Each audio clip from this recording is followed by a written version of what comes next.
Hello, my name is Stephen Ross and I am the onboard data handling team leader for Surrey Satellite Technology Limited, and I'll be discussing the design choices in maximising data return for small satellite missions.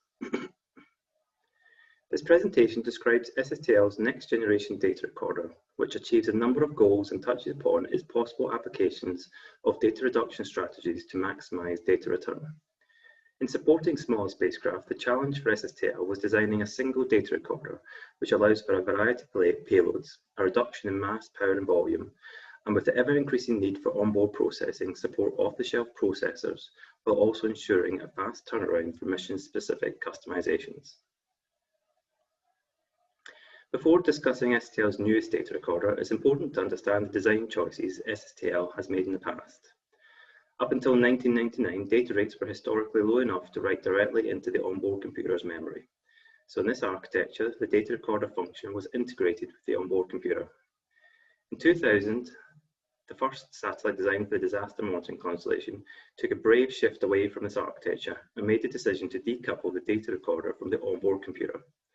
The solid-state data recorder was a dedicated payload data recorder which met the requirements, but payload data rates and storage capacities were limited by the processor's peripherals.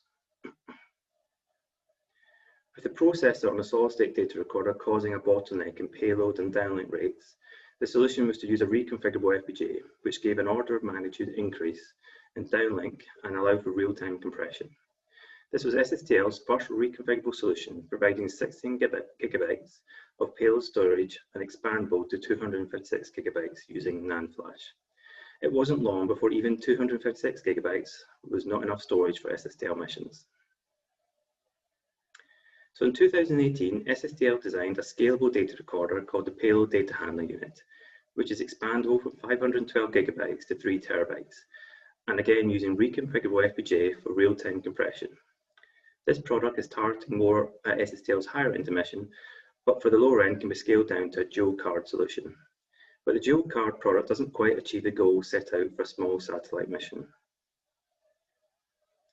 At SSTL, we've been working on the next generation high-speed data recorder with integrated exciter. The HSDRX reuses a lot of technology developed from the payload data handling unit, but integrates the processing and memory elements into a single card, thus achieving lower power, volume, cost, and complexity. Then, to address the variety of payloads that can be supported by the product, the payload-specific functions are supported through an FMC daughter card. Separating the payload function offers up lower costs for different missions, as well as allowing the use of off-the-shelf FMC products. As you can see, the legacy SSTL system had a lot of common features across multiple products.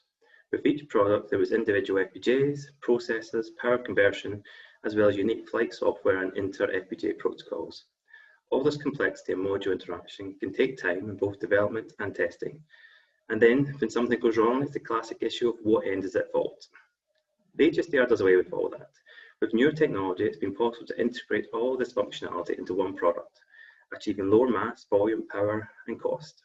A single processor with one software set, where in the past multiple processors were used. And with the removal of the inter-module connections, there is fewer protocols and module interactions to develop and test.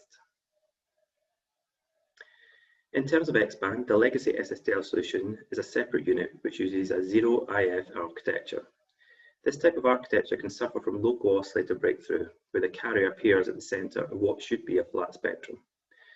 In the complexity of this architecture, the I and Q data paths have slightly different gains and offsets that need to be trimmed out. As this is an analog data path that is susceptible to temperature effects and component variation. Then the post-stack filters have a fixed cutoff frequency, which means the symbol rate cannot be increased in orbit. So with the HSDRX and looking to integrate more into a single card, SSTL went forward with a direct RF architecture. As modern gigahertz stacks are getting faster, we will soon be able to reach Ka band. With this new architecture, the modulation, local oscillator, and mixer are all moved into the digital domain. The advantage to this architecture is that it is immune to temperature effects and component variation because it is in the digital domain. Within an FPGA, it either meets timing or it doesn't. As both I and Q paths are in the digital domain, it has a near perfect symmetry with virtually no local oscillator feed through. Choosing this architecture has had the advantage of significantly reducing the component count, which has made it possible to integrate the Xband exciter functionality onto a single card.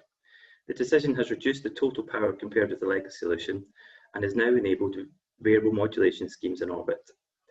This new next generation data recorder has already demonstrated that we can vary symbol rates and modulation types with no hardware changes.